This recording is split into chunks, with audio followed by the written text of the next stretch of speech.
Welcome to footballgameplan.com, where football makes sense. I'm Tyler Merkovich. That's Emery Hunt. The Zarda playbook. Week 14 is here. Seattle at Houston. Seahawks coming off with a well-fought victory. Their second in a row. The Texans coming off another bad loss, a game they could have won. What are your keys to victory for the Seahawks, who are still having trouble run the ball, but Hasselbeck is getting into a groove? He found Deion Branch now, DJ Hushmanzada, Nate Burleson. He's got John Carlson too. That defense is flying around. What are your keys to victory for the They're going to have to spread out the Texans, and that way they'll be able to run the football. So spread out the Texans, match up Hushmanzada, which is going to be their slot receiver, on the nickel and dime corners of the Houston Texans. So they really got to spread these guys out in order to have some success. That way they'll have some success running the football. Third, they're going to have to protect up front. You know, Mario Williams can rush the passer when healthy, but he's going to have to.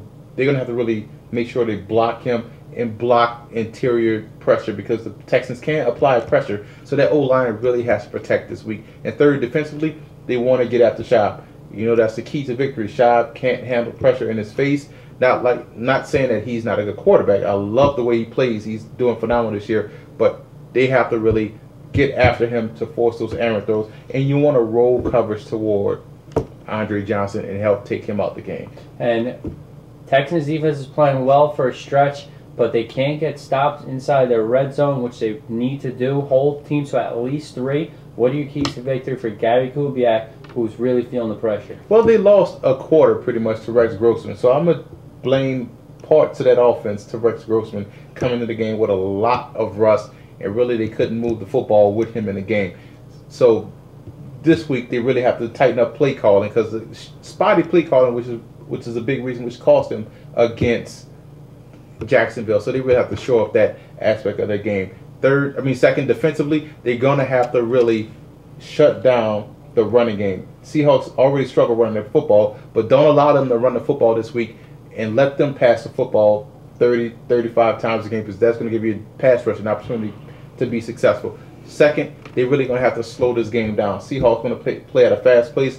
They love the slants. They love the drag routes. They love the quick outs, the hitches. You really have to control the pace of this game with that running game with Brown and Moats and Slayton and company. So they would have to do that this week. I do like the Texans, and I think they will bounce back.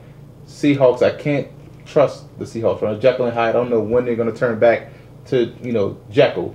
So I think right now the Texans can have some stability, do have enough on offense to slow the game down and control the pace of the game. This is one of the most underrated, interesting matchups of the week here. And Houston, I think they're going to let us down again. I'm thinking Texans, but I'm going to go with the Seahawks here. Upset. Justin Forsett, a diminutive running back for the Seahawks. He's like a poor man's Darren Sproles. I think Hasselbeck has enough weapons to make enough plays on offense. That defense is coming around. They've learned life without Walter Jones, without a couple of injuries on the defensive side. So I think this team's coming together. I'm going to go with the upset here. I like the Seahawks. For more, visit footballgameplan.com/NFL.